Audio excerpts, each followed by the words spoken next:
Henry alias Bulek, anak dari pemilik kos tempat D korban. Dugaan pembunuhan di LR Cendana V, Desa Jaulingke mengaku melihat orang asing masuk ke kamar korban sekitar 10 menit setelah adik korban keluar membeli makanan. Sabtu, 19/24.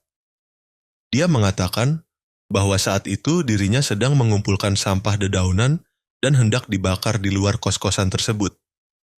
Di mana kata Bulek, sekitar 10 menit atau pada pukul 59 WIB setelah adik korban keluar, seorang pria masuk ke rumah kos-kosan tersebut. Dirinya juga sempat menegur pria tersebut ada keperluan apa ia datang ke kos-kosan tersebut. Di mana usai ditanyakan, pria belum diketahui identitasnya itu menunjukkan arah kamar korban.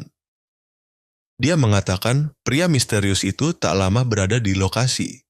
Baru sekitar pukul 12 jam WIB lewat, adik korban tiba di kos-kosan dan berteriak melihat abang kandungnya sudah tergeletak bersimbah darah di lantai kamar, tepatnya di depan pintu kos tersebut. Sementara itu, Kasat Reskrim Polresta Banda Aceh, Kompol Fadilah Aditya Pratama, membenarkan bahwa D diduga menjadi korban pembunuhan. Dari Banda Aceh, Indra Wijaya melaporkan memang ini diduga ada terjadi pembunuhan di Desa Lingke. Saat ini kita akan dalami penyelidikan ya. Korban sudah kita bawa ke Rumah Sakit ZH untuk kita coba lakukan otopsi. Diduga ada senjata tajam, BG atau semacam pisau ya yang kita dapat di TKP. Mungkin sementara itu dulu.